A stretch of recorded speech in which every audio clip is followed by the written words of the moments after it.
ఎందుకు వచ్చినాయి డబ్బులు? నేను చెప్పట్లా, మోడీ గారి గవర్నమెంట్లోని ఎన్ఫోర్స్మెంట్ డైరెక్టరేట్ చెప్పింది. ఇన్కమ్ ట్యాక్స్ డిపార్ట్మెంట్ మీకు నోటీస్ ఇచ్చింది. ఏ మార్చడంలో మీరు ముదురు కాబట్టి దేనైనా అమరుస్తారు. ఇవాళ అన్ని ముడుచుకోవచ్చు. ఏదైతే స్కిల్ డెవలప్మెంట్ కేసుని మీరు జైల్లోంచి బెయిల్ మీద ఆరోగ్యం బాగాలేదని కేసు, తప్పుడు కేసు అని మీరు బయటికి రాలా. నా ఆరోగ్యం బాగా చెడిపోయింది, రేపో మాపో చచ్చిపోతానని చెప్పని రిపోర్టులు సబ్మిట్ చేసి బెయిల్ మీద బయటకు వచ్చారు. హెల్త్ కండిషన్స్ మీద ఇవాళ కేసు ఉందా లేదా అని అడిగితే కేసు ముఖ్యమంత్రిగా ఉండి ఏమాత్రం సిగ్గుపడకుండా మీరే మీ కేసును మూయించుకుంటారు. నిజంగా మీరే వెంకటేశ్వర స్వామిని నిజంగా నమ్మేట్టయితే, మీ కులదైవం వెంకటేశ్వర స్వామి అయితే దాన్ని మూయకుండా నేను ముఖ్యమంత్రిగా ఉన్నాను కాబట్టి ఈ రాష్ట్రంలో ఈ కేసు ఉండటం కరెక్ట్ కాదు, తెలంగాణ కోర్టుకో లేకపోతే బీహార్ కోర్టుకో ఢిల్లీ కోర్టుకో ట్రాన్స్ఫర్ చేయాలి కదా. చెయ్యకపోగా కంచే చేను మేసినట్టుగా ముఖ్యమంత్రి మీరే దాన్ని ఆ కేసును మూసేస్తారు. ఇవాళ ఎన్డీడీపీ రిపోర్టు, ఎన్సీఆర్ఐ రిపోర్టు, ఈ రిపోర్టులన్నీ కూడా సిట్టు రావాలి. సిట్ రిపోర్ట్ తొందరలో వస్తుంది అంటున్నారు కదా, తప్పకుండా మేము కూడా దానికోసం వేచి చూస్తున్నాం. కాకపోతే ఇది తప్పు సార్. 80 ఏళ్ల వయసులో ఇన్ని చూశారు ఈ ప్రపంచంలో.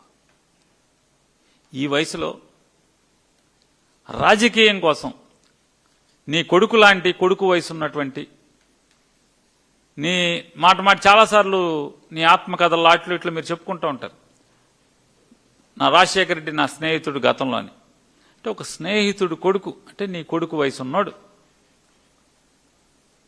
అతన్ని భరించలేక, రాజకీయంగా అతన్ని తట్టుకోలేక, రాజకీయంగా నిలువరించలేక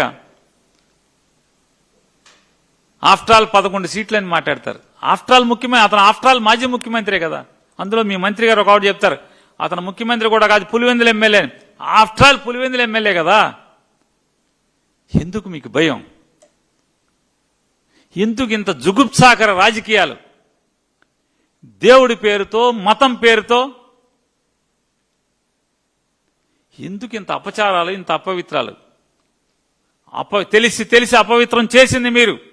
తెలిసి వెంకటేశ్వర స్వామి కొండ మీద అపచారం చేసింది మీరు.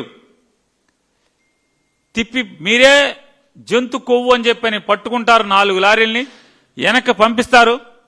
దాన్నే నెల తర్వాత జనం మర్చిపోయారు అనుకున్న తర్వాత వేరే డైరీ పేరు మీద మీరే తెచ్చి దాన్ని స్వీకరించి లడ్డూలు చేసి ప్రసాదం చేసి దాన్ని దేవుడికి నివేదించి భక్తులకు పంచుతారు. ఎవడు పాపాత్ముడు? ఇప్పుడు చెప్పండి, ఎవడు పాపాత్ముడు? తిరుపతిని అల్లరి చిల్లర చేసింది ఎవడు? ఇవాళ శ్యామలరావు గొప్పోడు, ఈరుడు, సూర్యుడు, ఆహా ఓహో అన్నారు, బాహుబలి అన్నారు, 100 చెప్పారు. ఈడా శ్యామలరావు ఎక్కడ? ఈయన ఎక్కడున్నాడు? ఇప్పుడు సింగాలు ఎక్కడున్నాడు? సింగాలు మీరేశారు 2017లో, మేము కూడా ఉంచుకున్నాం కదా, 22 దాకానో 21 దాకానో. మరి ఆ సింగాలేడి? ఎందుకు వేసావు, ఎందుకు తీసావు?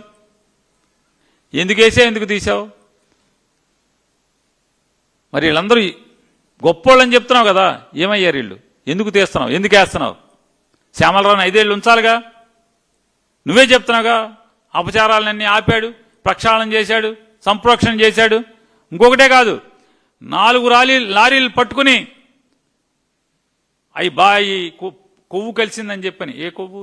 జంతు కొవ్వు కలిసిందని వెనక్కి పంపించి శ్రీవారి ఆలయం మొత్తాన్ని, ఆలయ ప్రాంగణాన్ని, మాడవీధుల్ని, స్వామివారిని అందరినీ కూడా సంప్రోక్షణ చేశావు కదా.